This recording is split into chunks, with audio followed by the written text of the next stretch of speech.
Bonjour tout le monde. Alors aujourd'hui on va voir notre troisième vidéo sur l'anapath et on va parler du chapitre cancer qui correspond à peu près au programme du troisième trimestre de l'ancien programme. Alors pour un sommaire, donc on va voir une petite introduction, c'est-à-dire qu'est-ce qu'un cancer, qu'est-ce qu'une tumeur, comment faire la différence entre les deux. On va parler d'éthiopathogénie, c'est-à-dire comment est-ce que se forme un cancer, quels sont les facteurs étiologiques. Le processus cancéreux, c'est-à-dire en fait l'évolution du cancer, le tissu cancéreux, donc quelles sont les cellules, quels sont les tissus, quel est le stroma que va contenir le cancer, et enfin certains types de tumeurs, les tumeurs épithéliales et les tumeurs non épithéliales. D'abord une petite introduction. Alors le terme tumeur va désigner en fait une prolifération cellulaire qui est excessive, c'est-à-dire qu'en fait elle ne va obéir à aucun contrôle et qui va aboutir à une masse tissulaire, c'est-à-dire en gros une masse du latin tumor, donc c'est une tumeur, une masse, et qui va ressembler en fait plus ou moins au tissu normal. Donc si elle ressemble au tissu normal, là c'est plutôt les tumeurs de l'adulte. Et si ça ressemble un petit peu à un tissu embryonnaire, là c'est plutôt les tumeurs de l'enfant. Donc cette tumeur ou cette masse aura tendance à persister et à croître, c'est-à-dire qu'elle va grandir avec le temps, ce qui va en fait témoigner de son autonomie biologique. En fait, elle ne va pas obéir à aucune régulation à partir du corps, ni à aucun contrôle, que ce soit hormonal, nerveux, biologique ou peu importe. Attention, le terme tumeur ne veut pas forcément dire cancer. Une tumeur peut définir une prolifération qui est bénigne, alors qu'un cancer est forcément malin. Donc ce qu'il faut retenir, c'est que la tumeur est une prolifération cellulaire excessive ou une prolifération tissulaire qui va aboutir à une masse. Et cette masse peut ressembler ou pas à un tissu normal et elle va persister et croître tout au long de la vie. Donc la classification des tumeurs, en fait, elle est basée sur trois critères. Le premier critère, c'est le tissu d'origine. Est-ce que c'est une tumeur qui va dériver de l'épithélium colique? Est-ce que c'est une tumeur qui va dériver du parenchyme pulmonaire ou du parenchyme rénal? donc, donc le premier critère, c'est le tissu d'origine. Deuxième chose, c'est le type histologique, c'est-à-dire est-ce qu'il s'agit d'une tumeur qui va dériver par exemple d'un épithélium, ou est-ce qu'elle va dériver d'une glande, ou est-ce qu'elle va dériver d'une cellule particulière. Et enfin, le caractère bénin ou malin de la tumeur, donc est-ce qu'il s'agit d'une tumeur bénigne ou d'une tumeur maligne. Donc si on veut donner par exemple un petit... un exemple de tumeur, on a par exemple donc adénocarcinome colique, qui est parmi les tumeurs les plus fréquentes chez l'adulte. Donc adéno, ça veut dire que ça va dériver d'un tissu glandulaire. Donc là, on a le type histologique. Carcinome, c'est que c'est une tumeur maligne. Et colique, ça va nous donner le tissu d'origine. Donc finalement, on a les trois critères pour classifier ou pour définir une tumeur. Le diagnostic est histologique, donc c'est uniquement l'histologie ou l'anapath qui va donner le diagnostic de certitude d'un cancer ou d'une tumeur, mais on peut avoir d'autres techniques qui peuvent être utilisées en plus de l'histologie ou de l'anapath, c'est-à-dire la cytogénétique qui va par exemple nous donner quels sont les récepteurs qui sont présents sur la surface de cette tumeur, ou la biologie moléculaire qui va venir chercher s'il y a certaines mutations qui sont présentes au niveau de la cellule mère ou du tissu tumoral. Donc à retenir que le diagnostic d'une tumeur ou le diagnostic d'un cancer est purement histologique, mais il peut faire appel à d'autres techniques, par exemple la cytogénétique, la biologie moléculaire, la cytologie, pourquoi pas, la cytométrie en flux, le FISH, et j'en passe.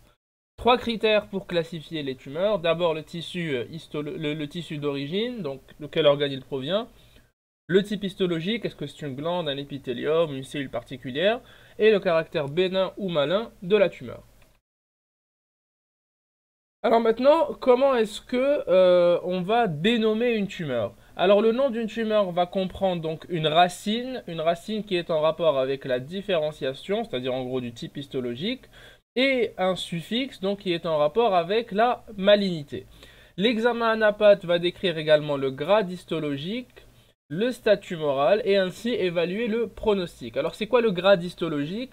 Le grade histologique en gros c'est le degré de différenciation. Donc le grade histologique c'est le degré de différenciation.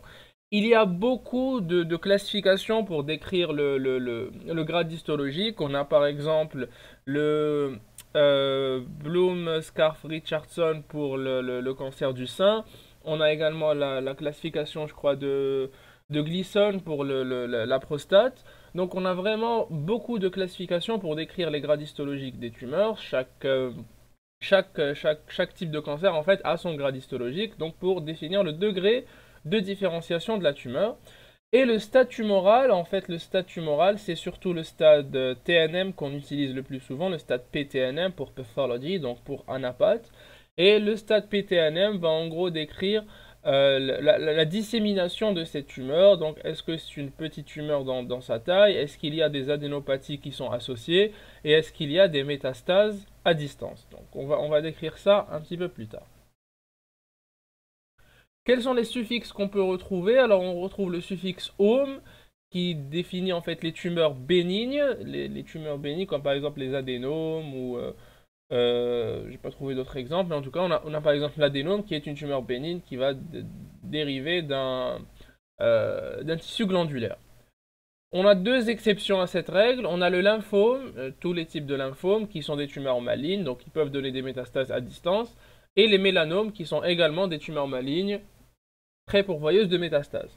On a le suffixe matose qui va définir les tumeurs qui sont multiples ou diffuses, donc comme les papillomatoses, les adénomatoses, les carcinomatoses, etc. On a le carcinome qui va définir une tumeur épithéliale qui est maligne, comme on a dit tout à l'heure l'adénocarcinome. Donc l'adénocarcinome, c'est une tumeur maligne qui peut dériver d'un épithélium. On a le suffixe sarcome qui va définir une tumeur qui est conjonctive maligne, donc qui va dériver d'un tissu conjonctif. On a par exemple le rhabdomyosarcome, donc rhabdomyosarcome. Alors rhabdo, ça veut dire strié, myo, ça veut dire muscle, et sarcome, ça veut dire tumeur maligne. Tumeur maligne qui va dériver en fait d'une tumeur conjonctive maligne. Et donc ça, c'est une tumeur conjonctive maligne dérivant du muscle strié squelettique. Donc il s'agit d'un rhabdomyosarcome qui est une tumeur assez fréquente chez l'enfant. Et enfin les blastomes qui est en fait une tumeur qui va dériver du blastème et le blastème qui définit le tissu embryonnaire. Donc c'est une tumeur qui est embryonnaire très fréquente chez l'enfant. Donc à retenir les suffixes, en fait, c'est pour mieux comprendre le nom de la tumeur sans devoir chercher à chaque fois est-ce qu'il s'agit d'une tumeur bénigne ou il s'agit d'une tumeur maligne. Là, on aura, dès qu'on va lire en fait le nom du cancer ou de la tumeur, on saura de quoi il s'agit. Donc le suffixe home, c'est pour les tumeurs bénignes, les myomes, les adénomes, etc.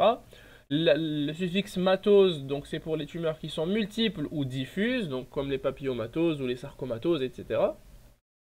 Les carcinomes, ce sont des tumeurs épithéliales mais malignes, comme les adénocarcinomes ou les carcinomes épidermoïdes, etc.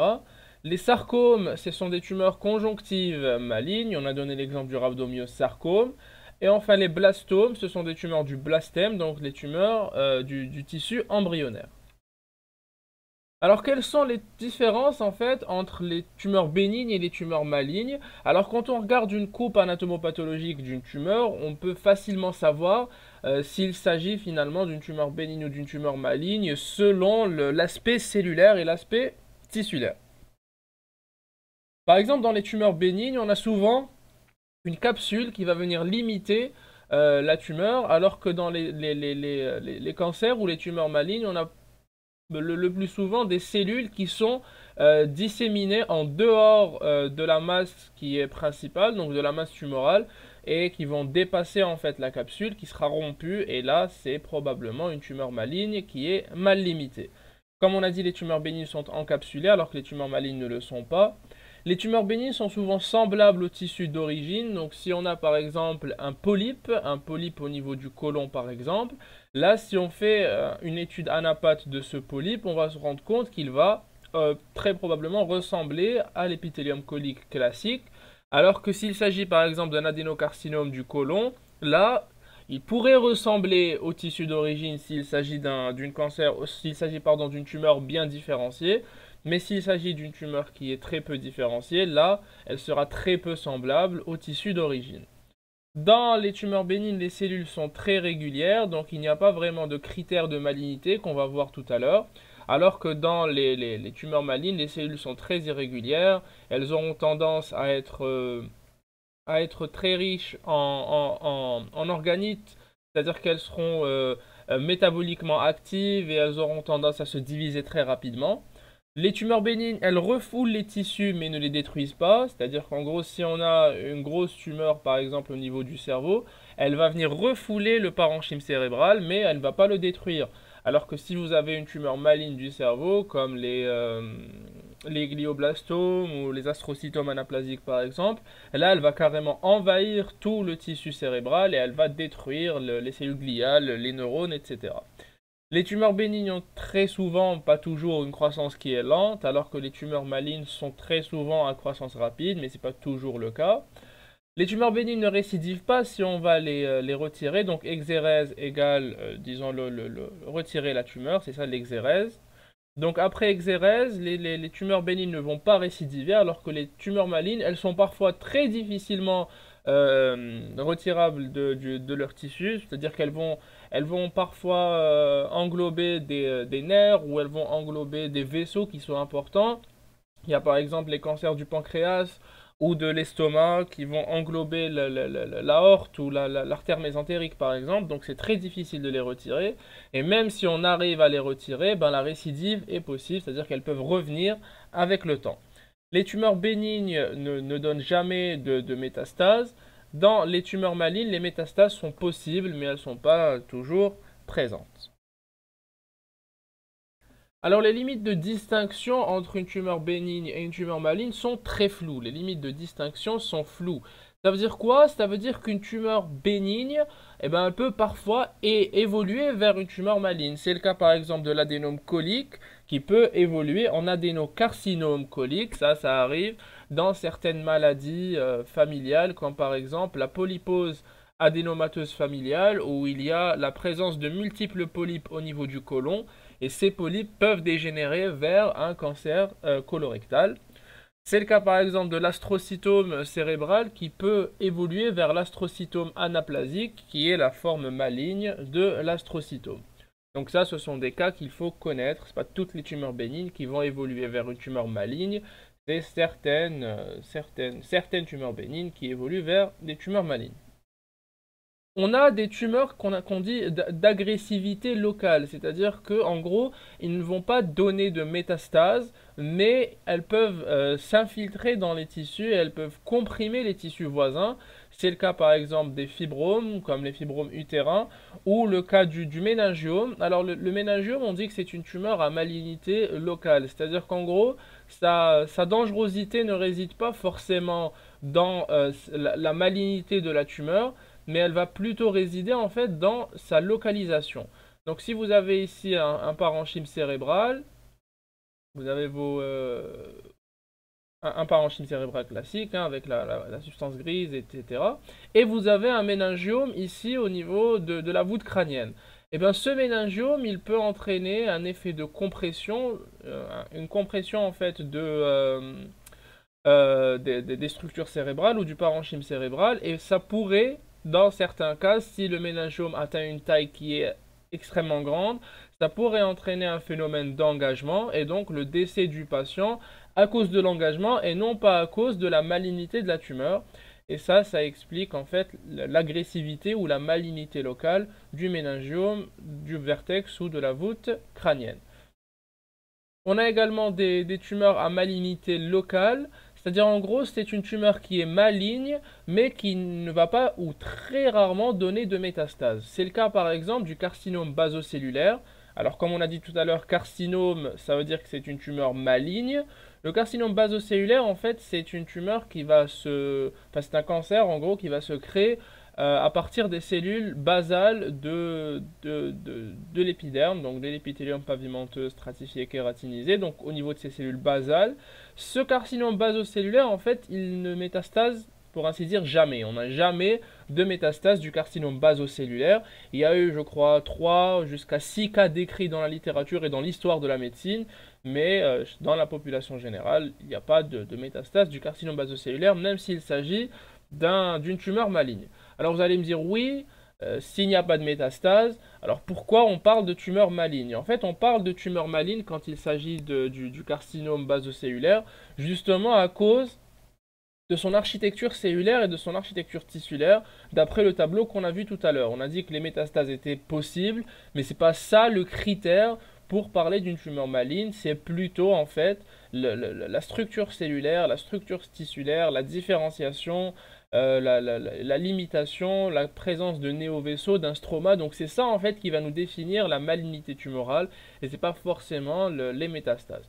Donc en gros, les limites de distinction entre une tumeur bénigne et une tumeur maligne, on a dit qu'il existe parfois un continuum entre la bénignité et la malignité. Donc certaines tumeurs bénignes peuvent évoluer vers un cancer. On a donné ces deux exemples, l'adénome colique vers l'adénocarcinome et l'astrocytome vers l'astrocytome anaplasique. On a des tumeurs d'agressivité dites locales, c'est-à-dire que ce sont des tumeurs bénignes mais qui peuvent infiltrer ou comprimer les tissus voisins. On a donné l'exemple du méningiome de la voûte crânienne.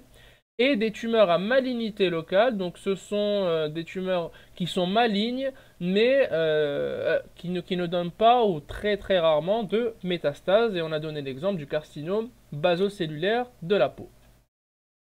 Alors comment est-ce qu'on va évaluer le pronostic de la tumeur? Alors en gros, on a trois types de méthodes pronostiques. On a le grade histologique. Alors on a dit que le grade histologique, c'est le degré de différenciation de la tumeur, c'est-à-dire en fait à quel point cette tumeur va ressembler au tissu d'origine. C'est-à-dire si on a une tumeur maligne ou un cancer de la prostate par exemple, on va voir à quel point ce cancer va ressembler à un tissu prostatique normal qui n'est pas cancéreux. On va également évaluer l'activité mitotique. Alors, est-ce que ce tissu a une tendance à la division ou pas? Et on va rechercher des atypies cytonucléaires, c'est-à-dire des modifications du cytoplasme et du noyau de cette cellule. On a donné l'exemple du score SBR ou le Scarf-Bloom-Richardson. C'est classique du cancer du sein et ça va nous donner un petit peu le grade histologique ou le degré de différenciation du cancer du sein. On a donné également normalement le score de Gleason qui, si je me rappelle bien, est un score pronostique ou est une évaluation du grade histologique du cancer de la prostate. Deuxièmement, on a le stade tumoral, donc c'est le TNM et ses dérivés. Alors on a trois types de scores TNM, enfin trois types qui sont utilisés en pratique courante. On a le CTNM, C pour clinical, donc c'est le score TNM qu'on va donner à l'issue en fait du bilan d'extension d'une tumeur. Alors c'est quoi le bilan d'extension d'une tumeur? Le bilan d'extension d'une tumeur, c'est en fait dès le diagnostic de ce cancer, par exemple on fait un toucher rectal et on va trouver un cancer du rectum, ben là on va essayer de chercher en fait s'il y a des localisations secondaires de ce cancer ou de cette tumeur grâce à différents examens radiologiques, cliniques. Par exemple, on peut faire un examen clinique complet à la recherche des aires ganglionnaires. On peut faire un scanner, donc une TDM thoraco-abdominopelvienne à la recherche de localisation pulmonaire ou de localisation hépatique de ce cancer. Et donc, à l'issue de ce bilan d'extension, on va se retrouver avec un score TNM, donc un score CTNM, qui va nous donner en fait le stade de cette tumeur, le degré de dissémination de cette tumeur. Ensuite, on a le PTNM, donc P pour Pathology, donc pour anapath. Et ça, c'est un score PTNM qui va être donné à l'issue de l'examen anatomopathologique de cette tumeur après la chirurgie. Donc on va opérer ce patient, on va retirer cette tumeur, on va enlever tous les aires ganglionnaires, ce qu'on appelle un curage ganglionnaire. On va envoyer ce morceau de tumeur, cette biopsie, c'est pas une biopsie, comment on appelle ça? On peut appeler ça une biopsie exérèse ou on peut appeler ça voilà, une pièce opératoire. Donc on va envoyer la pièce opératoire vers l'anapath, il va compter le nombre de ganglions qui sont atteints, il va mesurer la tumeur, il va voir le degré de profondeur ou le degré d'infiltration de cette tumeur et il va revenir avec un score PTNM qui est le score le plus précis ou le plus sensible pour définir le stade tumoral. On a également le score YTNM qui est un score post-thérapeutique, soit post-radio ou post-chimiothérapie. Puis on va stadifier la tumeur, donc on peut donner un stade tumoral selon le TNM. Par exemple, pour le cancer du poumon, s'il s'agit d'une tumeur T1, N0, M0, là on va parler d'une tumeur stade 1 et c'est une tumeur qu'on peut très facilement opérer. Mais s'il s'agit d'une tumeur T3, N3, M1, là c'est une tumeur qui sera au stade 4. Et forcément, là, c'est une tumeur qu'on ne va pas opérer, mais qu'on va traiter par chimiothérapie.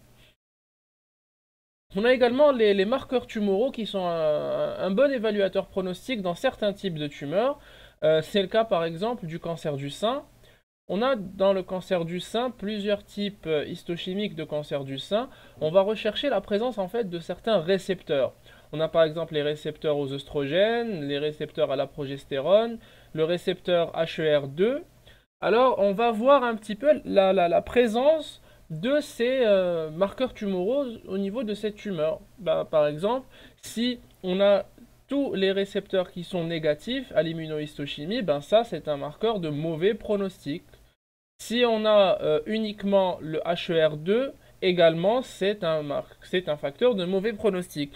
Au contraire, si les trois récepteurs sont présents, là c'est un facteur de bon pronostic parce qu'on aura en fait plusieurs cibles thérapeutiques, plusieurs cibles de chimiothérapie pour essayer de détruire cette tumeur. On peut donner comment on appelle ça, de l'Herceptin, l'Herceptin qui est un anticorps monoclonal qui va venir détruire le récepteur HER2 et donc détruire la tumeur. On peut également avoir recours à la thérapie hormonale que vous avez vu, je crois, en deuxième année dans le cours des hormones généralité. Donc voilà, on peut donner des antirécepteurs à œstrogène ou des antirécepteurs à la progestérone. J'ai oublié, comme le tamoxifène par exemple, c'est un anti-œstrogène qu'on peut donner dans le cancer du sein et qui va aller détruire les récepteurs à œstrogène. Le FISH, donc c'est l'immunohistochimie in situ ou la fluorescence in situ. Et là, ça peut rechercher également certains récepteurs, notamment au niveau des cancers hématologiques, comme les leucémies ou les lymphomes. Donc on a vu qu'on peut évaluer le pronostic des tumeurs de façon très précise grâce à différents grades, à différents stades et à différents marqueurs. Et plus le stade ou le grade ou la présence de marqueurs est élevée, plus la tumeur est de mauvais pronostic. Maintenant, on va parler en fait de l'éthiopathogénie, c'est-à-dire quels sont les facteurs qui favorisent l'apparition des tumeurs. Alors on a l'âge, donc l'âge est un facteur éthiopathogénique très important. L'enfant aura plus tendance à faire des tumeurs embryonnaires, donc des tumeurs qui vont dévier ou dériver du tissu embryonnaire, c'est ce qu'on appelle des blastomes. Donc on a différents types de blastomes, on a le rétinoblastome, le néphroblastome, le neuroblastome, beaucoup de tumeurs. D'ailleurs, certaines, enfin, chaque spécialité dit ça, mais on dit que les néphroblastomes est la tumeur solide la plus fréquente de l'enfant parce qu'en fait, c'est une tumeur embryonnaire. On a l'adolescent et l'adulte jeune. Alors, chez ce type de patient, on va retrouver des tumeurs particulières comme l'ostéosarcome. L'ostéosarcome, c'est une tumeur osseuse, c'est une tumeur maligne de l'os. On a sarcome ici, on a ostéo ici. On a les lymphomes de Hodgkin, qui est très fréquent entre la vingtaine et la trentaine. Et le cancer du testicule chez l'adolescent et le jeune adulte, d'où la nécessité de l'autopalpation testiculaire à la recherche d'une masse, le plus souvent chez l'adulte jeune. Et chez l'adulte ou chez le sujet âgé, alors la fréquence de tous les cancers, sans exception, va augmenter avec l'âge à cause justement de l'exposition prolongée à certains facteurs qui sont cancérogènes, que ce soit au niveau environnemental, au niveau viral, au niveau de l'alimentation, au niveau des rayonnements ionisants, etc. On a ensuite certains facteurs qui sont génétiques. On a déjà la pigmentation cutanée. Chez les patients ou chez les personnes qui ont une pigmentation cutanée qui est faible, donc chez les patients qui sont très blancs de peau, alors là, le passage des rayonnements UV est très important et donc il y a plus de chances d'avoir un cancer de la peau. Le métabolisme des agents carcinogènes, donc on a certaines protéines dans notre corps, comme la protéine P450 ou le cytochrome P450, qui est un suppresseur de tumeur. Et si cette protéine est mutée, ben, on aura l'apparition de certains cancers. On aura également la mutation ou la délétion de certains gènes, comme le gène APC pour la polypose adénomateuse familiale, on en a parlé tout à l'heure, qui risque d'évoluer vers un adénocarcinome du côlon. On a le gène RB1 pour le rétinoblastome chez l'enfant, et on a certains cancers familiaux, comme le gène MSH pour le cancer colorectal, ou le gène BRCA pour le cancer du sein.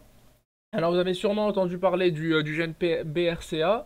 Donc c'est un gène, BR c'est pour breast et CA c'est pour cancer. Donc le gène breast cancer, le gène BRCA, c'est un gène dont il existe deux types. Le BRCA1 c'est le plus fréquent, le BRCA2 qui est moins fréquent, et qui favorise en fait l'apparition de cancer du sein bilatéral. Et surtout familial, c'est-à-dire que si une mère possède le gène BRCA, sa fille va obligatoirement, bah, pas obligatoirement, mais aura beaucoup plus de chances d'avoir aussi le gène BRCA. On en a entendu parler lorsque Angelina Jolie s'est fait opérer pour une double mastectomie, avec pose d'implant évidemment, parce que sa mère possédait le gène BRCA et que donc elle-même a fait le test génétique, elle était également positive pour ce gène. Donc au lieu d'attendre d'avoir le cancer pour se faire opérer, ben, elle a préféré se faire opérer sur sein qui n'est pas malade. Donc elle a fait effectuer une double mastectomie totale avec pose d'implant mammaire. Et de ce fait, ben, elle ne risque plus d'avoir de cancer du sein vu qu'il n'y a pas de sein. Ce sont des chirurgies qui sont effectuées à l'étranger à la demande de certains patients qui présentent cette mutation génétique.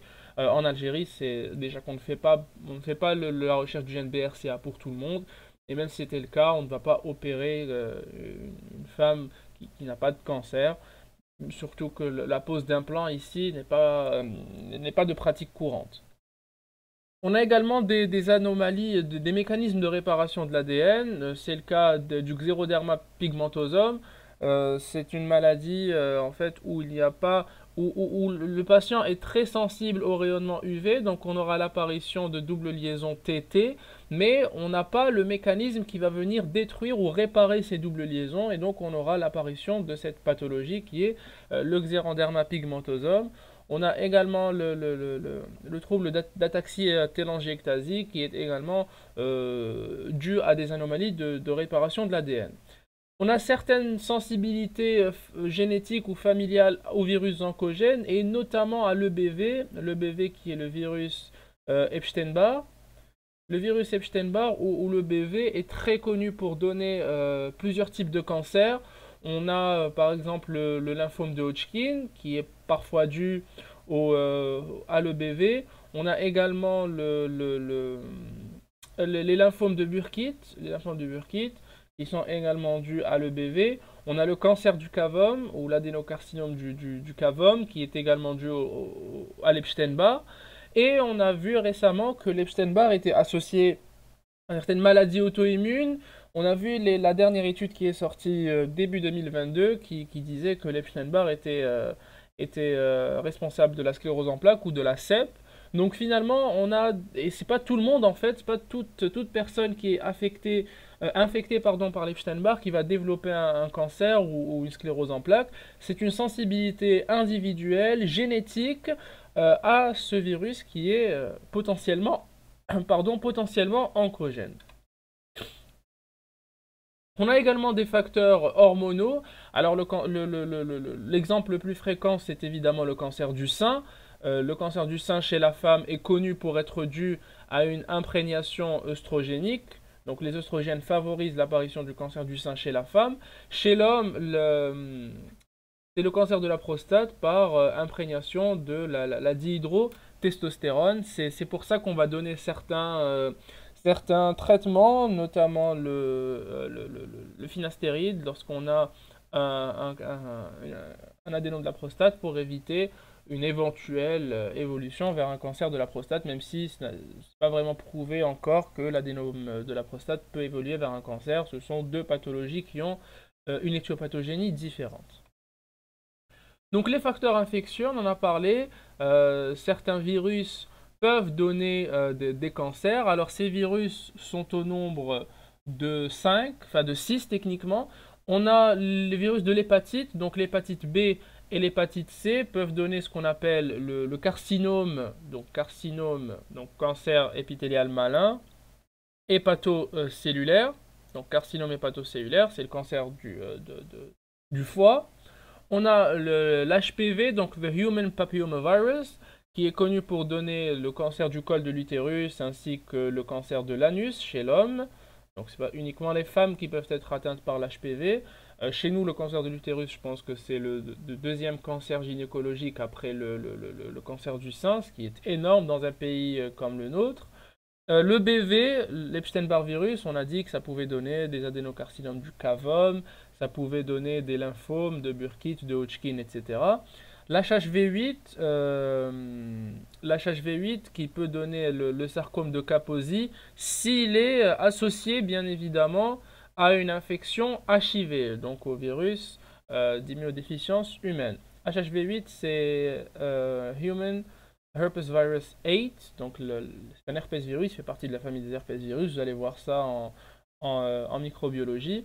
Et vous avez également l'HTLV1, donc the Human T Lymphoma Virus 1, qui fait également partie, je pense, des herpès virus, et qui peut donner des lymphomes ou des leucémies ALT. Finalement, ces trois virus, donc le BV, l'HHV8 et l'HTLV1 font tous les trois partie de ce qu'on appelle les herpès viridés, ou les herpès viridés, donc la famille des virus herpès, et ce sont tous les trois des virus qui sont oncogènes. Donc, bon, ça ne concerne que moi, mais si je devais répondre à la question quels sont les virus oncogènes ou cancérogènes, je vais en donner 6. Donc je vais donner les 6 virus qu'on a cités ici. Donc l'HBV, le virus de l'hépatite B, l'HCV, le virus de l'hépatite C, le BV ou le virus Epstein-Barr, l'HHV8, donc the Human Herpes Virus 8, l'HTLV1, the Human T Lymphoma Virus 1, et l'HPV, the Human Papilloma Virus. Alors certaines sources vont ajouter à cela le virus, le VIH, donc l'HIV, mais selon moi, l'HIV ne va pas entraîner de cancer, c'est-à-dire qu'il n'a pas de mécanisme oncogène, mais il va en fait favoriser l'apparition de cancer en installant un terrain qui est immunodéprimé et qui va donc faciliter l'infection par d'autres virus qui sont oncogènes. On dit que le sarcome de Kaposi, par exemple, est lié ou est dû à l'infection à HIV, mais finalement c'est pas l'HIV lui-même qui va vous donner le sarcome de Kaposi, c'est l'HHV8 associé au VIH. Donc bon, personnellement je n'ajouterai pas le VIH comme virus oncogène, mais à vous de suivre ce que va dire le professeur de cette année. Pour les bactéries, alors on n'a pas beaucoup d'exemples de bactéries qui sont oncogènes. On a l'Helicobacter pylori, qui sera parfois à l'origine de lymphome du Malte au niveau de l'estomac. Et certains parasites comme le Schistosoma hematobium qui peut être à l'origine de cancer de la vessie, donc de carcinome épidermoïde, de la vessie par métaplasie en fait, métaplasie épithéliale ou métaplasie épidermoïde de l'urothélium vésical. Pour les facteurs environnementaux, donc on a le niveau socio-économique. Alors on sait que certains cancers sont liés à un niveau socio-économique qui est plus faible. Donc c'est le cas du cancer du col de l'utérus qui est dû à la promiscuité en fait. Les habitudes alimentaires, donc les aliments pauvres en fibres et riches en graisse favorisent l'apparition de cancer colorectal. L'alimentation riche en fumage, comme le saumon fumé ou la viande fumée, ça donne également des cancers de l'estomac et même certains cancers du cavum. Les habitudes toxiques, notamment le tabac, qui est très connu, et ça donne en fait, une quantité énorme de cancers. Le tabac, on a le cancer du poumon, du col de l'utérus, de la vessie, de l'œsophage, de l'amygdale. Et ce n'est pas juste un facteur favorisant, ça a été vraiment, démontré par des études randomisées, voire même des méta-analyses, que le tabac était véritablement un facteur de risque de cancer de tous ces cancers, de la sphère ORL, du poumon, de la vessie et même du col de l'utérus. L'alcool est un facteur qui peut favoriser l'apparition d'un certain carcinome de la langue, également de l'œsophage, de la sphère ORL, et il y a un effet indirect additif lorsque le tabac est associé à l'alcool. Donc l'association des deux a un effet additif pour l'apparition des cancers qui sont communs, donc l'œsophage, le larynx, la langue, etc. Certains agents chimiques ou certains agents physiques peuvent donner des cancers. Les agents chimiques, on a les médicaments alkylants et les aflatoxines qui agissent directement sur l'ADN. On a vu par exemple certains pesticides dont j'ai vraiment oublié le nom. On avait parlé, je crois, du glyphosate qui pouvait donner certains cancers. Je pense que c'était de la prostate ou je sais plus. Également les pesticides qui agissent sur la prolifération cellulaire. Donc tout ça, ce sont des agents chimiques. Si on pouvait les éviter, ce serait bien parce qu'ils favorisent l'apparition de certains cancers.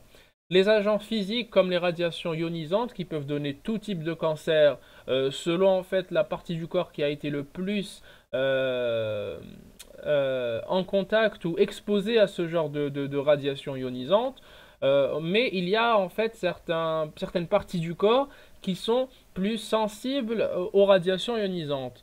C'est le cas par exemple des gonades, c'est le cas du poumon, c'est le cas du tube digestif, du cerveau. Vraiment, ce sont des parties du corps, des organes qui sont très sensibles, qui ont en fait un coefficient d'absorption des radiations ionisantes qui est très élevé, donc qui auront plus tendance à avoir des effets secondaires liés aux radiations ionisantes. On a également les rayons UV, donc les rayons UV, comme on a dit, favorisent l'apparition de double liaison TT au niveau de l'ADN et ça favorise l'apparition de cancers de la peau, notamment des mélanomes de la peau. Certains minerais ou des minéraux peuvent entraîner des cancers. On a par exemple l'arsenic pour le cancer de la peau, le cancer bronchique. On a certains métaux, des métaux lourds comme pour le cancer du poumon. Et bien évidemment, l'exemple type d'un minerai qui entraîne l'apparition de cancer, c'est l'amiante. L'amiante qui est le facteur principal pour l'apparition de ce qu'on appelle le mésothéliome pleural. Donc mésothéliome, c'est une tumeur maligne qui dérive du mésothélium. Le mésothélium qui est en fait l'épithélium l'épithélium qui est dans la structure de la plèvre. Et le mésothéliome pleural est le plus fréquent lorsqu'on a une exposition à l'amiante par rapport aux autres types de mésothélium, comme le mésothélium péricardique ou le mésothélium péritonéal. Donc vraiment, l'amiante, ça a fait un grand bruit lorsqu'elle a été mise dans les procédures d'isolation des bâtiments. Et maintenant, il y a eu une loi qui est sortie, je pense, en 2005 en Algérie, qui interdit l'amiante dans la construction de tous les bâtiments, que ce soit les bâtiments résidentiels ou les offices de bureaux. Et cette loi a également entamé des travaux en fait de rénovation pour retirer tout type d'amiante qui est présente dans les bâtiments en Algérie. Alors ce n'est pas toujours fait. Il y a même des hôpitaux encore dans notre pays qui contiennent malheureusement de l'amiante dans leur couche d'isolation. Mais normalement, l'État est en train de faire des efforts pour essayer de retirer un maximum d'amiante qui est présente dans les bâtiments. Aussi, il faut savoir que le mésothéliome pleural fait partie des maladies professionnelles, c'est-à-dire que ce sont des maladies qui, si vous êtes dans votre métier exposé à de l'amiante, c'est-à-dire que par exemple, les constructeurs en bâtiment, lorsqu'ils avaient placé de l'amiante durant des travaux avant 2005, donc quand l'amiante était encore autorisée, et s'ils auront développé même 10, 20, 30 ans plus tard un mésothéliome pleural, l'État va en fait rembourser les soins et va rembourser à 100% tous les soins, les explorations, les médicaments, etc. en rapport avec leur maladie. Donc c'est ça en fait une maladie professionnelle. Donc on en parle ici, les cancers professionnels il en existe beaucoup, alors les travailleurs de bois sont sont très exposés au cancer de l'ethmoïde. Alors l'ethmoïde, c'est un os qui est situé au niveau du nez, donc le carcinome de l'ethmoïde est retrouvé chez les travailleurs de bois. Lorsque ces derniers vont respirer en fait ce qu'on appelle la suie de bois, donc c'est vraiment la poussière en fait de bois lorsqu'ils vont couper des bûches. Cette poussière, lorsqu'elle se fixe sur l'épithélium de l'ethmoïde, là, enfin l'épithélium qui recouvre le sinus ethmoïdal, là on aura un cancer des sinus et notamment un cancer du sinus ethmoïde. Les travailleurs du bâtiment, on en a parlé pour le mésothéliome pleural, et les fondeurs d'acier également sont exposés au cancer du poumon, tout ce qui est au niveau du nez, donc le rhinopharynx, le cavum, etc. Et les cancers des sinus, notamment du sinus maxillaire et du sinus ethmoïdal. Alors, quels sont les stades de la carcinogénèse? Alors, la carcinogénèse, c'est la naissance du cancer. Alors, on a d'abord le stade d'initiation, c'est-à-dire l'apparition en fait de lésions génétiques qui sont irréversibles. On a vu dans le cours des lésions cellulaires et tissulaires qu'il y a certaines lésions qui étaient irréversibles. Là, il s'agira de lésions au niveau de l'ADN qui sont irréversibles et qui peuvent en fait soit entraîner un cancer directement, soit évoluer de façon lente. Deuxième stade, c'est la phase de latence, donc qui peut vraiment durer plusieurs années. Je vous ai dit que pour le mésothéliome pleural chez les travailleurs du bâtiment, si leur exposition a eu lieu par exemple dans les années 80, ils peuvent avoir un cancer pas avant les années 2010. Donc ça peut vraiment avoir une latence qui est très très longue pour certains cancers. La phase de promotion qui est une phase en fait réversible et qui définit l'expression anormale de gènes qui sont liés à différents facteurs. Donc ce sont des facteurs génétiques, des facteurs hormonaux, etc. Si on arrête l'exposition à ces facteurs, on peut arrêter cette phase de promotion et on peut arrêter la carcinogénèse car les mécanismes en fait de régulation ou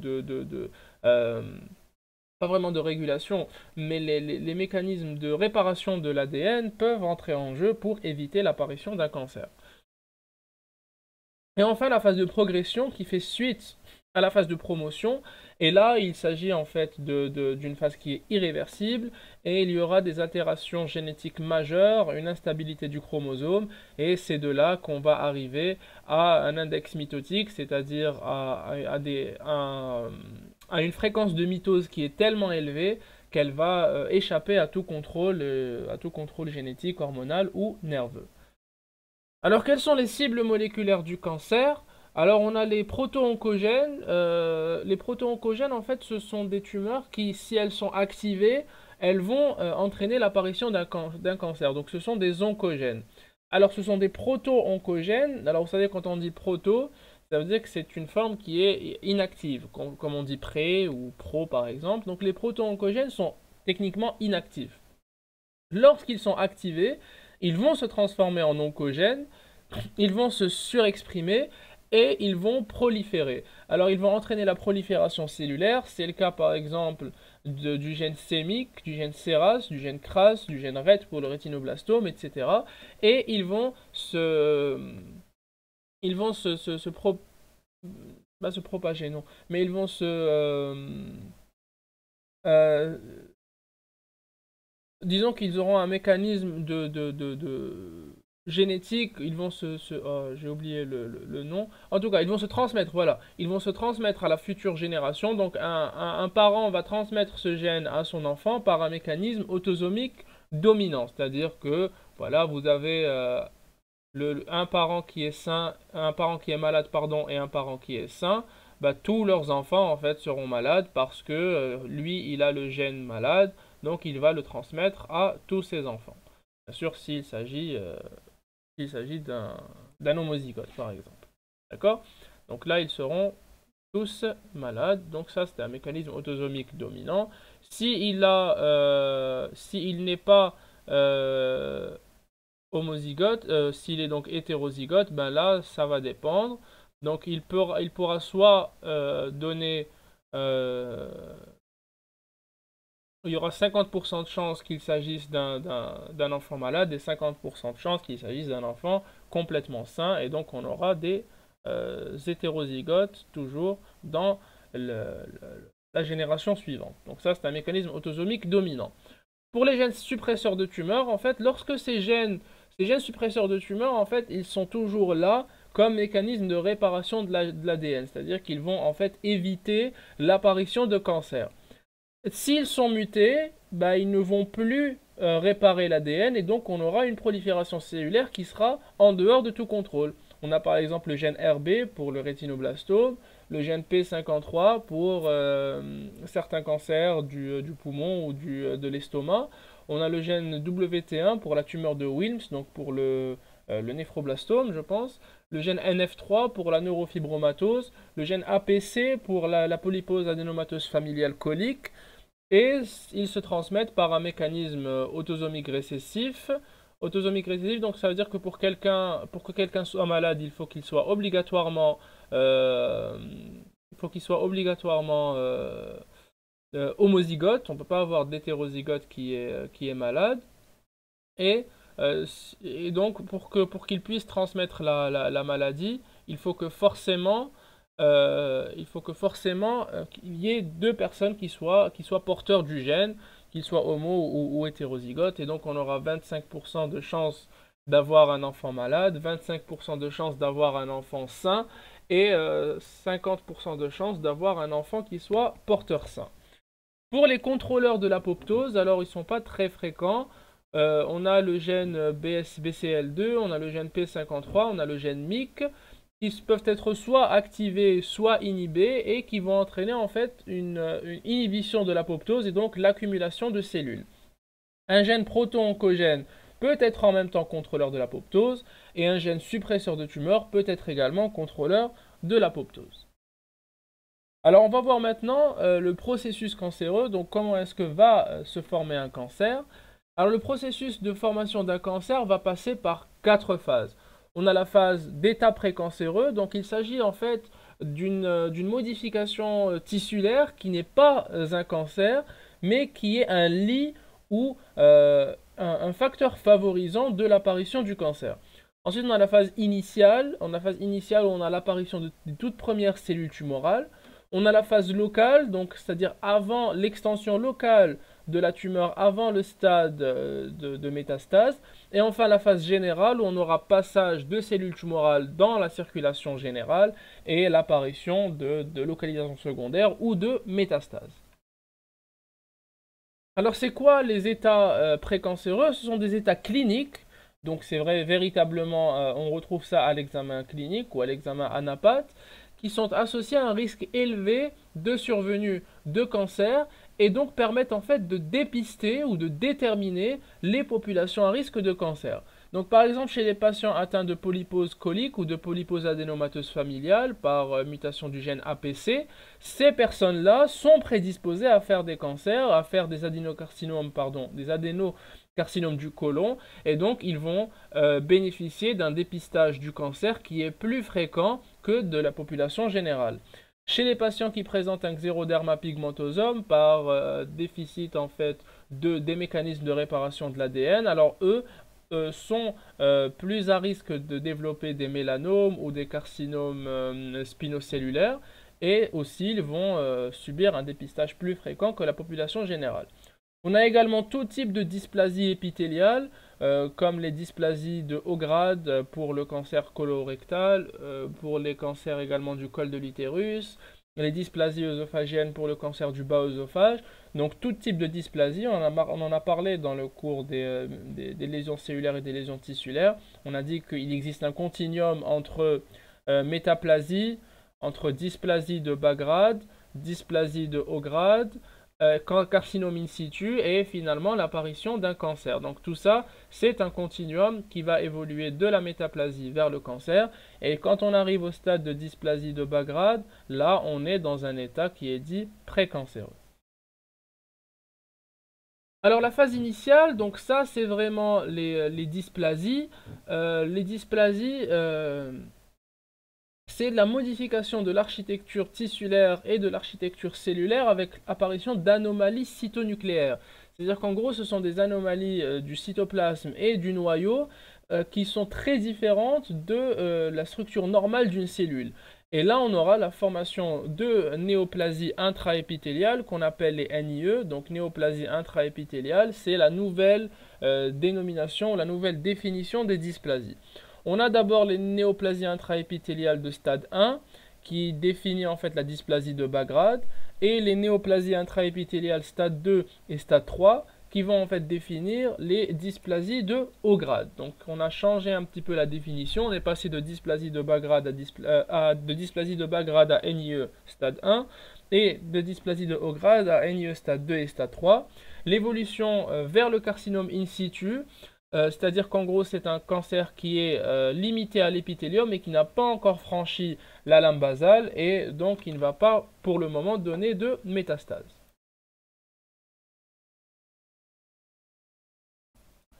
La phase locale, c'est en fait l'invasion du tissu conjonctif par le processus tumoral à travers la membrane basale. Donc on passe d'un carcinome in situ où la membrane basale n'est pas franchie vers un cancer proprement dit où on aura franchissement de la lame basale et envahissement ou invasion du stroma. Donc stroma c'est le tissu conjonctif.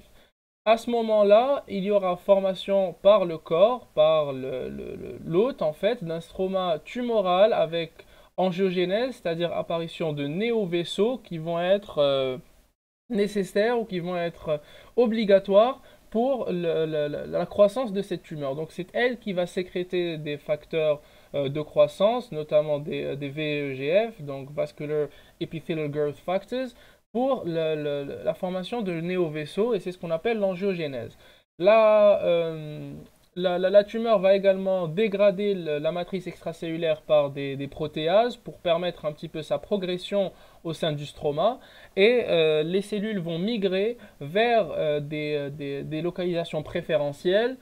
Par exemple, certaines tumeurs auront tendance à se, disons, à progresser ou à diffuser vers l'os. C'est les cancers du poumon, les cancers de la prostate, le cancer du rein, le cancer du sein et le cancer de la thyroïde. Ces tumeurs ont un chimiotactisme qui est très grand vers l'os. On peut avoir juste une micro-invasion, c'est-à-dire qu'on n'aura pas vraiment invasion de tout le stroma, mais uniquement la partie superficielle du chorion, avec érosion de la membrane basale. Ces cancers sont dits micro-invasifs, on retrouve ça dans le cancer du col de l'utérus, dans le cancer du côlon par exemple, et ce sont des tumeurs à malignité qui est moindre, ou à risque de métastase qui est moindre, par rapport à une tumeur qui a complètement envahi le tissu conjonctif. Le degré d'invasion ou d'extension de la tumeur de proche en proche, c'est le principe du T, du stade TNM. Alors oui, on dit que le T c'est pour taille, mais c'est pas vraiment pour taille, c'est plutôt pour le degré d'invasion de la tumeur au niveau local, donc au niveau du tissu conjonctif de l'organe qui est atteint. La phase générale, alors là, on est directement au niveau de la métastase. Donc les métastases, c'est des foyers cancéreux secondaires. Donc, quand on parle de localisation primaire, c'est l'organe où le cancer a pris naissance. Et les tumeurs ou les foyers secondaires, alors là, c'est plutôt les métastases. Donc ce sont les localisations secondaires de la tumeur primitive qui se développent donc à distance. La croissance de ces tumeurs secondaires ou de ces métastases est autonome, c'est-à-dire qu'on peut avoir une toute petite tumeur primitive au niveau du côlon avec des métastases qui sont multiples et qui sont très très grandes au niveau du poumon. Et donc la croissance est autonome, elle est indépendante de celle de la tumeur primitive. Parfois, on peut découvrir une tumeur primitive grâce à ces métastases. Un patient qui va venir se présenter pour des douleurs osseuses, on fait une scintigraphie osseuse, on va retrouver des lésions qui sont caractéristiques de métastases osseuses. On fait une TDM thoraco-abdominale, on retrouve un cancer de la prostate. Et là, ça veut dire que finalement, c'est grâce aux métastases osseuses qu'on a vu, qu'on a retrouvé la tumeur primitive. Elle peut apparaître de façon contemporaine à la tumeur primitive, c'est le cas de ce qu'on appelle les métastases dites synchrones, ou bien apparaître après l'évolution de la tumeur, c'est ce qu'on appelle des métastases qui sont dites métachrones, c'est en fait l'inverse du mot synchrone. Quelles sont les étapes de la dissémination? Alors, première étape, c'est le détachement cellulaire. Alors, vous savez que les cellules sont maintenues adhérentes l'une à l'autre grâce à différentes protéines de la paroi, de la membrane cellulaire, comme les cadérines, comme les sélectines, comme les desmosomes. Alors, si on a une tumeur, on aura en fait une lésion ou une baisse de la production de ces protéines, donc une baisse de l'expression de ces protéines membranaires. Et quand on aura une baisse de la production ou de l'expression de ces protéines membranaires, on aura une baisse de la cohésion intercellulaire et donc certaines cellules peuvent se détacher de leur tissu pour aller migrer. Donc lorsqu'elles vont se détacher, on aura une intravasation de ces cellules dans la circulation générale, donc elles vont passer dans le sang, parfois elles peuvent passer dans la lymphe. Il y a des tumeurs d'extension lymphatique, il y a des tumeurs d'extension sanguine et vous allez les étudier quand vous allez faire les tumeurs de tous les organes en clinique. Ces cellules vont échapper plus ou moins à la réaction immunitaire ou à la réaction inflammatoire. Elles vont survivre dans la circulation générale. Il y aura ensuite une extravasation des vaisseaux vers le tissu cible. On a dit par exemple pour un cancer du côlon qui va venir se propager par voie sanguine ou par voie lymphatique. Il aura une préférence ou un chimiotactisme particulier vers le poumon et donc il va venir s'extravaser dans le parenchyme pulmonaire. Il va survivre et proliférer dans le poumon et former des métastases. Donc on en a parlé, on a deux voies d'extension lymphatique, on a deux voies d'extension ou de dissémination, on a l'extension dite lymphatique ou l'extension hématogène. On peut avoir des extensions qui sont purement locales, des métastases comme par exemple pour le péritoine, c'est ni une extension lymphatique, ni une extension hématogène, ce sera plutôt une extension de proche en proche. On a certains cancers du poumon, certains cancers du côlon qui peuvent donner ce qu'on appelle une carcinose péritonéale. C'est en fait l'apparition de petits points ou de petites métastases entre guillemets sur toute la surface du péritoine. Et ça, ce n'est ni une extension lymphatique ni une extension hématogène. Mais là, c'est une voie de dissémination qui est à distance. L'extension lymphatique va se faire en fait selon le drainage lymphatique normal de la région. Elle va commencer par le ganglion sentinelle qui va être drainé par le canal thoracique, qui va être drainé par le ganglion troisier, puis passer dans la circulation générale au niveau de l'angle jugulo-subclavier gauche. Il existe certains cancers qui sont connus comme étant lymphophiles. C'est le cas du cancer de la thyroïde, du sein, du col de l'utérus, c'est le cas du mélanome, etc. L'extension hématogène, par contre, elle peut être soit directe par effraction des néovaisseaux. Donc là, je vous ai dit que certaines tumeurs aimaient sécréter des VEGF, donc the Vascular Epithelial Growth Factor, et créer des néovaisseaux, donc des vaisseaux qui sont liés au stroma tumoral, donc ils vont venir irriguer la tumeur et lui apporter des nutriments et du sang. Ces néovaisseaux ont une paroi très fragile et donc certaines cellules peuvent traverser les néovaisseaux et passer dans la circulation générale. Ça peut se faire indirectement après extension lymphatique et là ça va suivre le drainage veineux normal de l'organe. Donc par exemple si on a un cancer du rein, des surrénales ou de l'utérus, là on aura une extension grâce à la veine cave et on aura des métastases qui seront pulmonaires. Pour les cancers du tube digestif, par exemple, le cancer du côlon ou les tumeurs, par exemple, comment ça s'appelle les tumeurs de l'intestin grêle. Alors là, on aura plutôt un drainage qui se fait grâce au système porte. Et le système porte qui va être drainé par le foie, donc on aura des métastases hépatiques. Puis par les veines sus-hépatiques et par les voies caves, on aura l'apparition de métastases pulmonaires. Donc d'abord hépatique, puis pulmonaire. On a également la circulation de type pulmonaire. Alors c'est le cas du cancer bronchique qui peut donner des métastases osseuses, puis vers le foie, puis vers le cerveau. Donc ça descend par les veines caves et ça peut remonter également vers la veine cave supérieure, vers le cerveau, etc.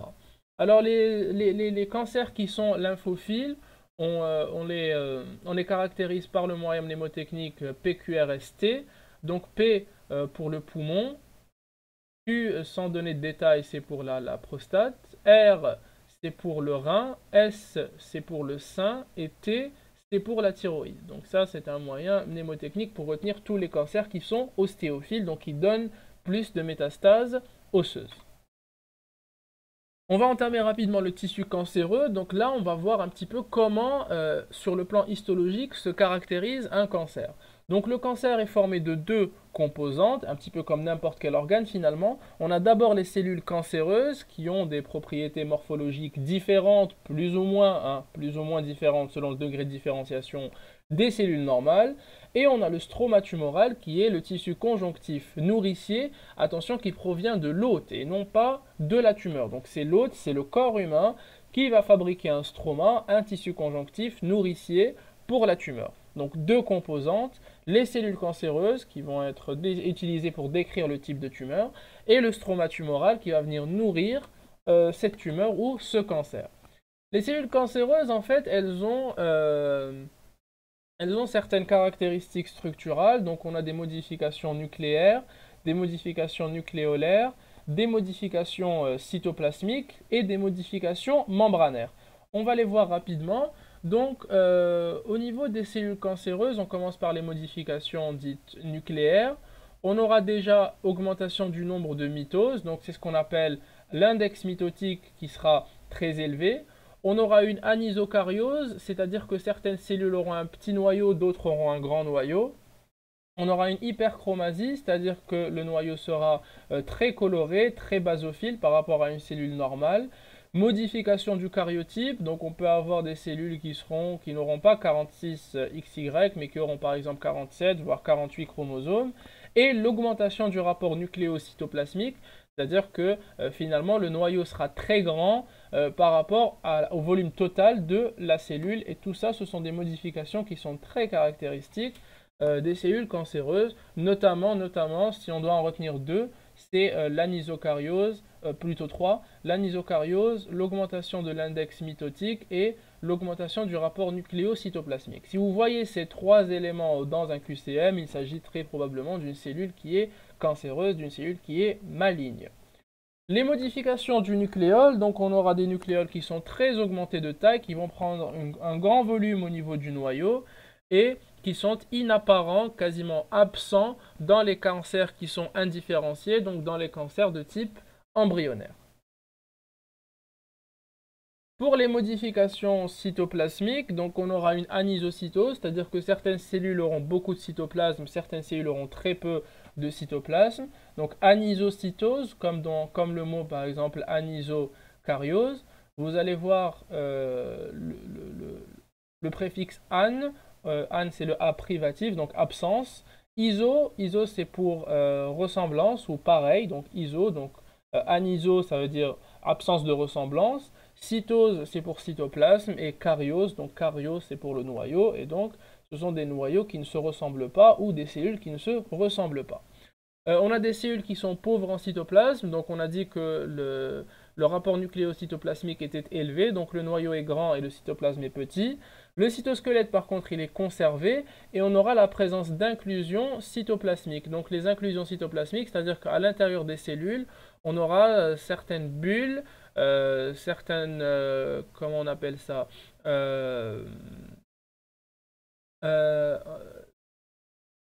des vacuoles, donc on aura des vacuoles qui seront remplies d'inclusions qui sont soit PAS positives, soit éosinophiles, soit pleines de kératine, comme dans les coïlocytes. En tout cas, ça dépendra du type cellulaire et du type de cancer, mais on aura la présence d'inclusions intracytoplasmiques dans certains types de cancers. Enfin, des modifications membranaires, donc on aura des cellules qui auront une membrane qui est très irrégulière, avec la présence de microvillosités ou de bulles, des bulles membranaires, ainsi que la modification des enzymes et de la perméabilité membranaire qui va permettre notamment l'absence d'adhérence entre les différentes cellules qui forment le tissu. On a également des modifications plutôt fonctionnelles, c'est-à-dire soit du comportement cellulaire, soit du métabolisme cellulaire. Alors on aura in vivo la perte de la cohésion cellulaire, c'est-à-dire que grâce à la baisse de l'expression de certaines protéines membranaires, comme les cadérines, comme les sélectines, comme le desmosome, on aura vraiment la perte de la cohésion cellulaire entre les différentes cellules formant le tissu, ce qui va permettre le détachement de la cellule et va ensuite entraîner des métastases à distance. In vitro, on va parler de perte d'inhibition de contact. Alors on avait fait en première année une expérience qui était très intéressante où on a mis une cellule seule avec des facteurs de croissance évidemment dans une boîte de pétri. Et puis on a étudié un petit peu comment est-ce que cette cellule va venir se proliférer au sein de cette boîte de pétri. On a vu que cette cellule finalement allait remplir une seule couche, elle allait former une seule couche sur la boîte de pétri, et puis dès qu'elle arrive au bord de la boîte de pétri, eh ben, cette prolifération cellulaire va s'arrêter pour former une seule couche, c'est-à-dire qu'en gros lorsqu'il y a contact entre toutes les cellules ou alors contact d'une cellule avec un objet de l'environnement, ça va inhiber sa prolifération, ça va inhiber sa multiplication et c'est ce qu'on appelle l'inhibition de contact. L'inhibition de contact est effectuée en grande majorité grâce à la présence de cadérines au niveau de la paroi cellulaire. Ce sont les cadérines qui vont inhiber la prolifération cellulaire en cas de contact, soit avec une autre cellule, soit avec un objet de l'environnement. Si on a une mutation de ces cadérines ou une diminution de l'expression de ces cadérines, on aura une perte de l'inhibition de contact et on a fait cette expérience, on a inhibé les cadérines de cette cellule et lorsqu'on a inhibé les cadérines, on a eu présence de bourgeonnement cellulaire un petit peu partout malgré la présence de contact, donc c'est la perte de l'inhibition de contact et ça entraîne une prolifération qui va être indépendante de tout contrôle et qui va entraîner des cancers. Pour les modifications métaboliques, on aura évidemment une augmentation du métabolisme de base, donc augmentation de la production d'énergie, d'ATP, pour venir un petit peu nourrir cette cellule en énergie. On aura sécrétion de molécules embryonnaires, comme l'alpha-fétoprotéine dans les cancers du foie, le carcinome hépatocellulaire, ou la sécrétion d'ACE dans les cancers du tube digestif. L'ACE, c'est l'enzyme épithéliale embryonnaire, je pense. La sécrétion anormale d'hormones comme l'ADH, l'ACTH, FSH, LH, MSH, donc toutes les cellules tumorales peuvent sécréter des hormones, c'est ce qu'on appelle les syndromes paranéoplasiques. Para, donc à côté, et néoplasique pour tumeur. Donc ce sont vraiment des syndromes ou des processus qui sont associés à la tumeur, soit des sécrétions d'hormones, soit des sécrétions d'anticorps, etc., comme on a dit ici. Et on peut parfois sécréter des enzymes comme le PSA, donc l'antigène prostatique spécifique, qui est sécrété en très grande quantité en cas de cancer de la prostate. Alors maintenant, on va parler de stroma tumoral. Donc le stroma tumoral, c'est un tissu conjonctif qui va en fait servir de tissu nourricier à ce cancer.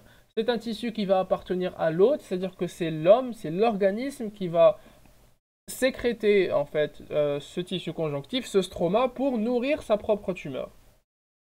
Il peut également élaborer le cancer, il va en fait entretenir ce stroma tumoral, mais il ne va pas le sécréter lui-même. C'est notre corps qui va le sécréter grâce à des substances, notamment à des facteurs de croissance, qui vont favoriser la pousse ou la prolifération de néovaisseaux, donc d'une néovascularisation, une néovascularisation qui a des propriétés qui sont caractéristiques. Donc c'est un tissu conjonctif qui est jeune, qui comporte des fibroblastes, des leucocytes, des fibres de collagène, des fibres élastiques, des vaisseaux sanguins, lymphatiques, des nerfs. Donc c'est vraiment comme un tissu conjonctif qui est normal, mais qui sera associé à une tumeur. Lorsque la tumeur va dépasser 1 à 2 cm, il y aura obligatoirement la présence de néovaisseaux. Donc la néovascularisation est obligatoire après 1 à 2 cm. C'est pour ça que les grosses tumeurs auront plus tendance à métastaser. On a dit que les néovaisseaux avaient une structure qui était très fragile et donc qui va être plus propice à la dissémination vasculaire de cette tumeur et donc à la présence de métastases. Donc l'angiogénèse après 1 à 2 cm est obligatoire. Ces vaisseaux néoformés vont en fait bourgeonner de vaisseaux qui seront préexistants au niveau du tissu hôte, au niveau du tissu où la tumeur s'est formée, et ils vont posséder une structure particulière. Leur paroi est très fine, elle est irrégulière, les vaisseaux sont très peu fonctionnels, ils vont juste servir à nourrir certaines parties de la tumeur, et ils sont directement bordés par des cellules tumorales, justement pour que la tumeur puisse absorber un maximum de nutriments de ces vaisseaux. On va donner quelques exemples de tumeurs sans aller dans les détails. Alors les tumeurs épithéliales de revêtement, on a deux types en fait de tumeurs épithéliales, soit les tumeurs épithéliales de revêtement, soit les tumeurs épithéliales glandulaires. Alors les épithéliums de revêtement vont donner des tumeurs qui sont soit bourgeonnantes, c'est-à-dire bourgeonnantes qui vont bourgeonner du tissu normal, soit ulcérantes, c'est-à-dire qui vont creuser le tissu normal. En microscopie, on aura la présence de ponts d'union, c'est-à-dire que lorsqu'on va voir le tissu, on aura la présence de ponts d'union entre les différentes cellules. Ce sont en fait les hémidesmosomes qui sont présents entre les cellules. On aura la présence de globes cornés. Les globes cornés, c'est des globes de kératine qui seront présents à l'intérieur de la cellule. Donc, les globes cornés qu'on va retrouver dans les coïlocytes, dans les carcinomes spinocellulaires, en tout cas dans les épithéliums de revêtement kératinisés. Et on aura une hyperkératose, c'est-à-dire que le tissu sera très éosinophile. En immunohistochimie, on va retrouver certains récepteurs membranaires comme le TTF1, comme le CK. CK, c'est pour cytokératine 5,6, et la présence de certaines protéines membranaires comme le P63 ou la P40. On a ici la présence d'un papillome qui est une tumeur bénigne qu'on retrouve le plus souvent au niveau des orifices, donc au niveau vaginal, au niveau anal, au niveau buccal, etc. On a les condylomes également. Ici, on a un condylome avec c'est un condylome, donc c'est une tumeur bénigne. C'est une tumeur bénigne, mais c'est également une néoplasie intraépithéliale, donc c'est un état précancéreux. On a ici un condylome c'est une néoplasie intraépithéliale de stade 1, où on a uniquement le tiers inférieur qui est le siège d'une prolifération tumorale. On a, donc là, il s'agira d'une dysplasie de bas grade. Ici, on a un CIN2, où on a les deux tiers qui sont le siège d'une prolifération tumorale, et donc ici c'est une dysplasie de haut grade. Et là, on a un CIN3, où il s'agit de toute la hauteur, ou 3 tiers de toute la hauteur de l'épithélium qui est siège d'une prolifération tumorale.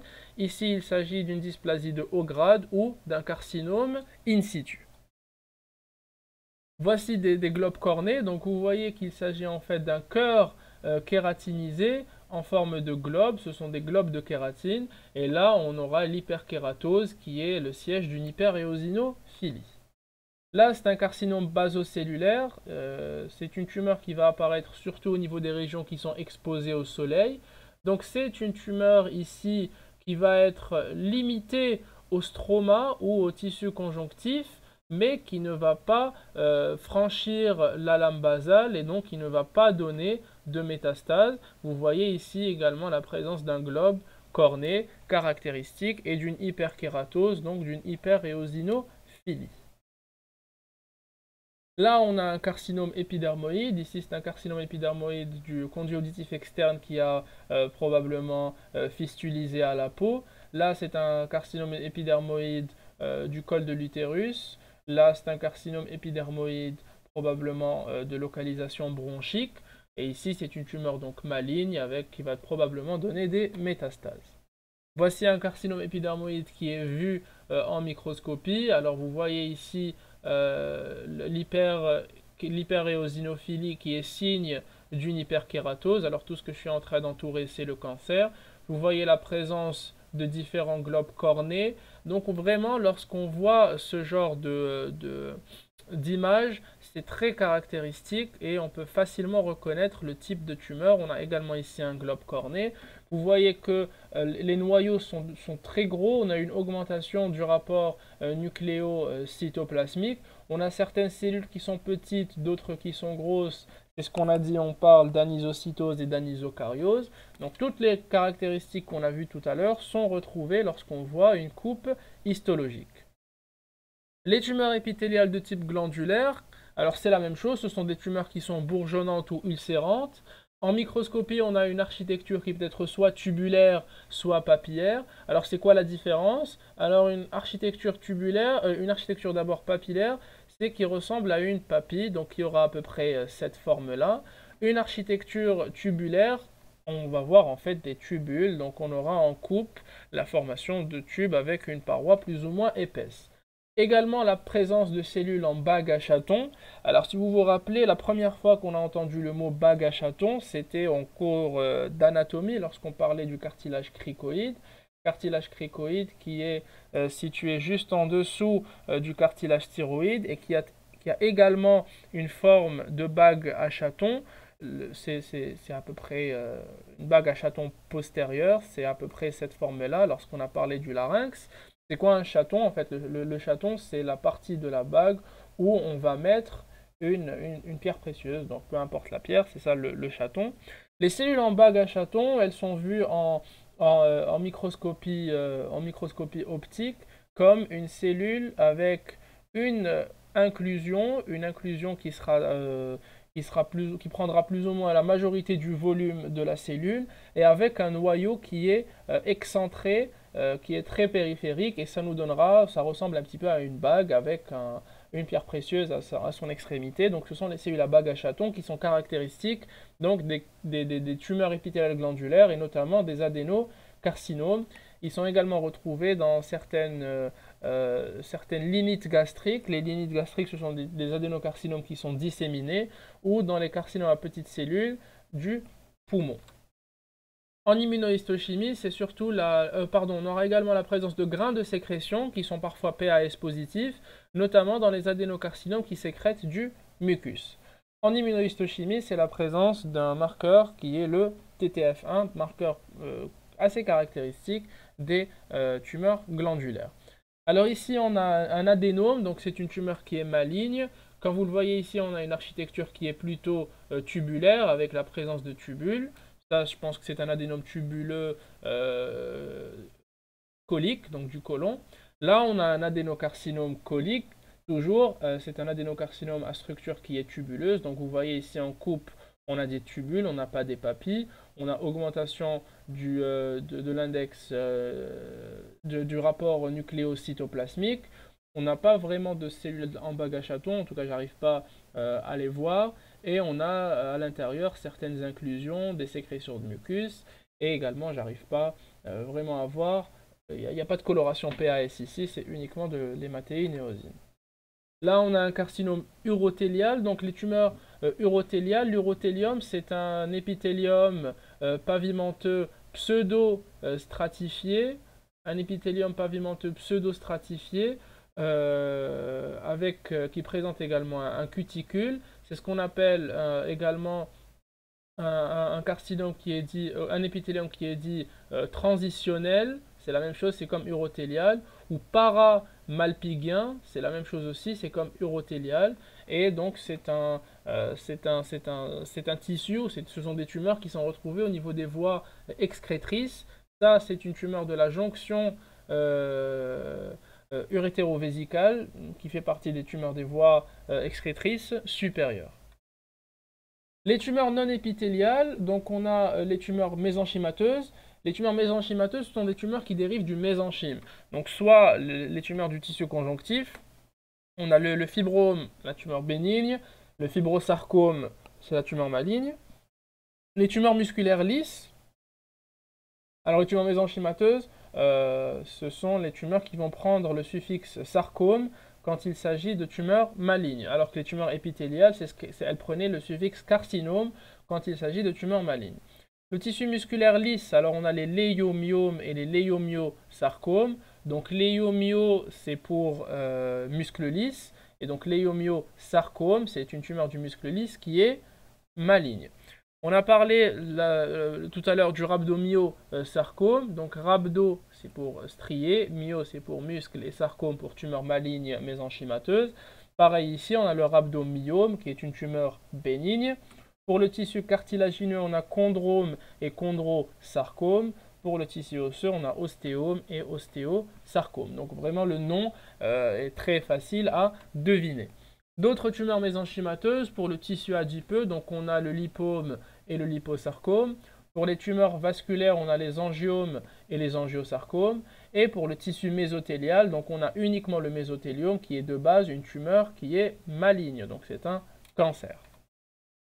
D'autres types de tumeurs peuvent être retrouvés, les tumeurs mélanocytaires, le névus ou le grain de beauté, et le mélanome qui est sa forme maligne. On a les tumeurs lymphoïdes qui sont les lymphomes. On a la maladie de Hodgkin qui est une tumeur caractéristique, caractérisée par la présence de ce qu'on appelle la cellule de Reed-Sternberg. La cellule de Reed-Sternberg qui a une structure caractéristique avec un gros noyau, deux gros nucléoles. On dit que c'est une structure en yeux de hibou qui est caractéristique. En yeux de hibou, c'est la cellule de Reed-Sternberg. Les tumeurs nerveuses du système nerveux périphérique, donc c'est les schwannomes. Le schwannome, c'est une tumeur des cellules de Schwann. Les neurofibromes, toujours, c'est qui se développent qui se développe à partir des neurones, ou les schwannomes malins, donc c'est la version maligne du schwannome. Ensuite, dans les tumeurs du système nerveux central, soit le méningiome qui est le plus souvent bénin, les astrocytomes et les astrocytomes anaplasiques, le gliome et le glioblastome, l'épendymome. Donc ce qu'on voit, c'est que les tumeurs du système nerveux central ne vont se développer qu'à partir des cellules gliales, donc de la glie centrale, alors que les cellules du système nerveux périphérique vont plutôt se développer à partir des cellules de Schwann. Enfin, on a les tumeurs germinales qui se développent à partir des cellules germinales. On a le tératome qui est une tumeur bénigne qui va en fait donner des cancers qui auront beaucoup de types cellulaires à l'intérieur, comme qui peuvent avoir des dents, qui peuvent avoir de l'os, qui peuvent avoir des cheveux. Donc vraiment, les tumeurs germinales peuvent se développer en n'importe quel type cellulaire qui est très différencié. Le tissu le plus fréquent qui est retrouvé dans le tératome, question de QCM, c'est le tissu thyroïdien. On a les tératomes indifférenciés, alors dans ce cas-là, c'est une tumeur qui est plutôt maligne, qui n'aura pas de différenciation et qui aura une tendance à métastaser. On a également les séminomes et les carcinomes embryonnaires qui sont retrouvés surtout au niveau des gonades, donc ce sont des tumeurs soit ovariennes, soit testiculaires. Et enfin, les tumeurs du blastème, donc ce sont des tumeurs qui dérivent en fait des cellules blastiques, des cellules pas embryonnaires, mais plutôt des cellules qui sont souches, voilà, qui dérivent des cellules souches. Donc on a le rétinoblastome, qui est une tumeur du blastème de la rétine, le néphroblastome, ou la tumeur de Wilms, qui dérive du blastème des néphrons, donc du rein, et on a également le neuroblastome, on a les ostéoblastomes, on a les chondroblastomes, vraiment on a tout type de tumeurs du blastème qui peuvent être retrouvées. Ici on a un tératome qui est indifférencié, avec présence ici de tissu osseux, ici on a présence d'un follicule pileux avec des cheveux, donc vraiment c'est très caractéristique, on a même la présence de dents, et je vous remercie.